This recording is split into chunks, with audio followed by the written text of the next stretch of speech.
Joshua 4. When all the nation had finished passing over the Jordan, the Lord said to Joshua, Take 12 men from the people, from each tribe a man, and command them, saying, Take 12 stones from here out of the midst of the Jordan, from the very place where the priest's feet stood firmly, and bring them over with you and lay them down in the place where you lodge tonight. Then Joshua called the 12 men from the people of Israel, whom he had appointed, a man from each tribe. And Joshua said to them, Pass on before the ark of the Lord your God into the midst of the Jordan, and take up each of you a stone upon his shoulder, according to the number of the tribes of the people of Israel, that this may be a sign among you. When your children ask in time to come, What do those stones mean to you? Then you shall tell them that the waters of the Jordan were cut off before the ark of the covenant of the Lord. When it passed over the Jordan, the waters of the Jordan were cut off. So these stones shall be to the people of Israel a memorial forever.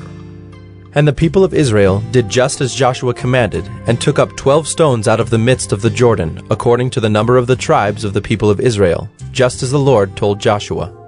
And they carried them over with them to the place where they lodged, and laid them down there. And Joshua set up 12 stones in the midst of the Jordan, in the place where the feet of the priests bearing the ark of the covenant had stood. And they are there to this day. For the priests bearing the ark stood in the midst of the Jordan until everything was finished that the Lord commanded Joshua to tell the people, according to all that Moses had commanded Joshua. The people passed over in haste, and when all the people had finished passing over, the ark of the Lord and the priests passed over before the people.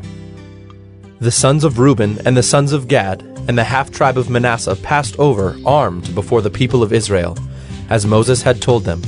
About 40,000 ready for war passed over before the Lord for battle to the plains of Jericho. On that day the Lord exalted Joshua in the sight of all Israel, and they stood in awe of him just as they had stood in awe of Moses all the days of his life. And the Lord said to Joshua, Command the priest bearing the ark of the testimony to come up out of the Jordan. So Joshua commanded the priests, Come up out of the Jordan. And when the priests bearing the ark of the covenant of the Lord came up from the midst of the Jordan, and the soles of the priests' feet were lifted up on dry ground, the waters of the Jordan returned to their place and overflowed all its banks as before. The people came up out of the Jordan on the 10th day of the first month, and they encamped at Gilgal on the east border of Jericho. And those 12 stones which they took out of the Jordan Joshua set up at Gilgal.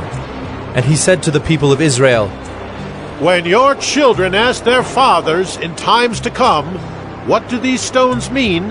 Then you shall let your children know, Israel passed over this Jordan on dry ground. For the Lord your God dried up the waters of the Jordan for you until you passed over, as the Lord your God did to the Red Sea, which he dried up for us until we passed over, so that all the peoples of the earth may know that the hand of the Lord is mighty, that you may fear the Lord your God forever. Joshua 5.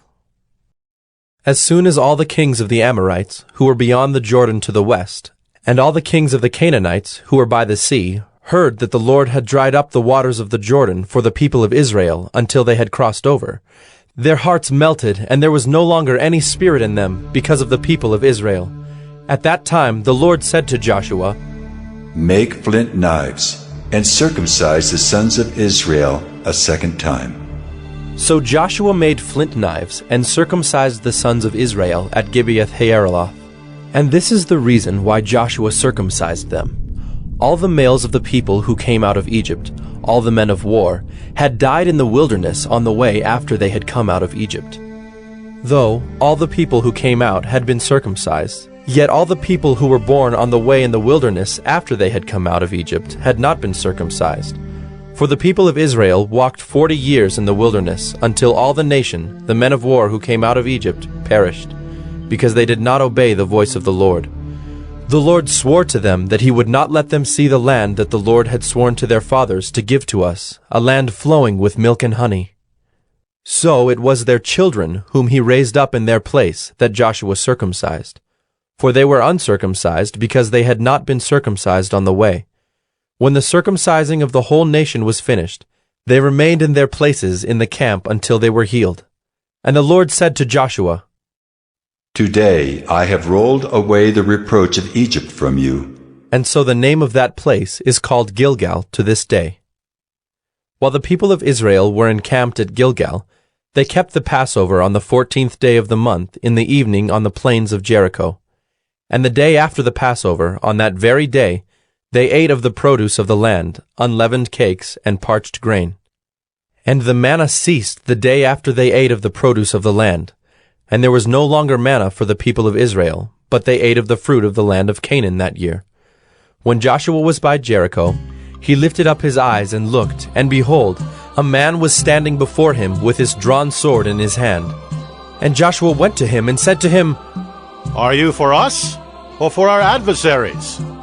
And he said, No, but I am the commander of the army of the Lord. Now I have come.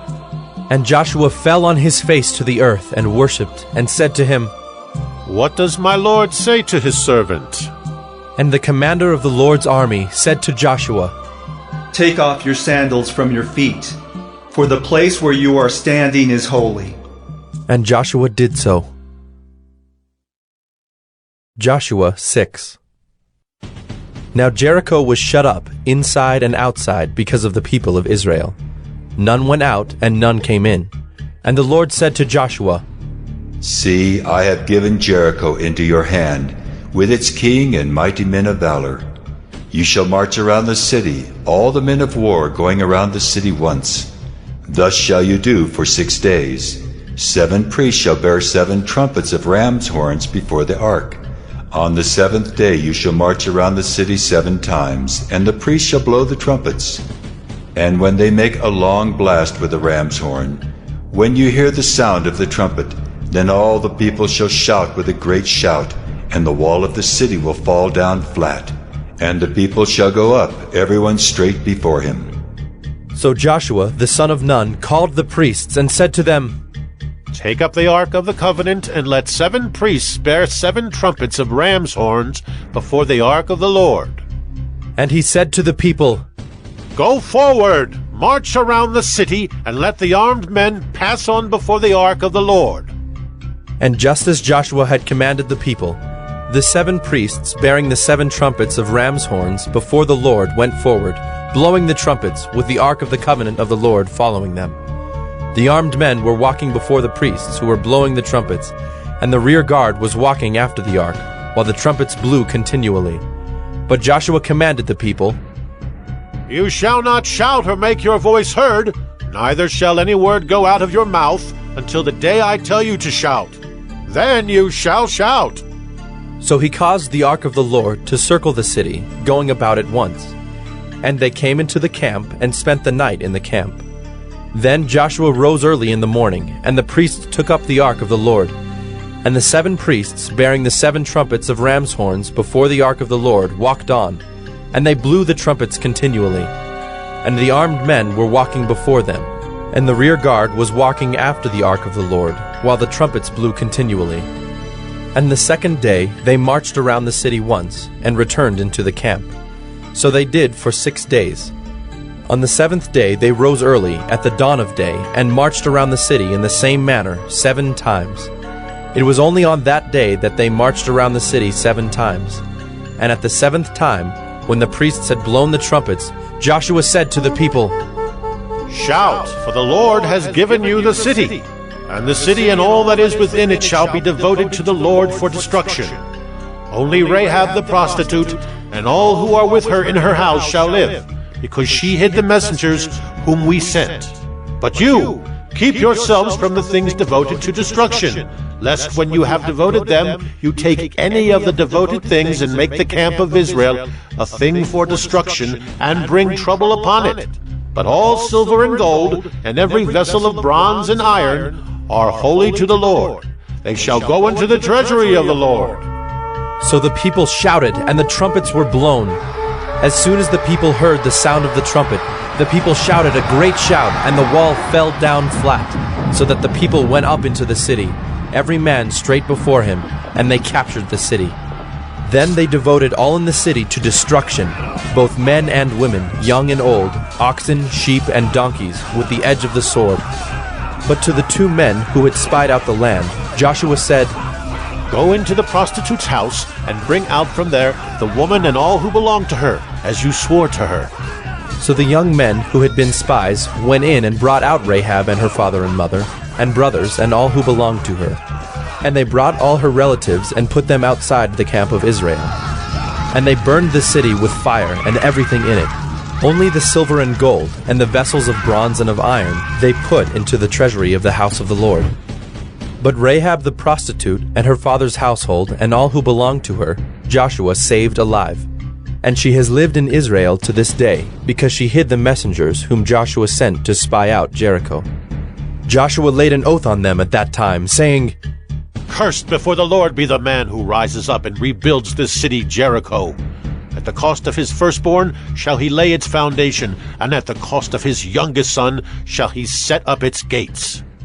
So the Lord was with Joshua, and his fame was in all the land.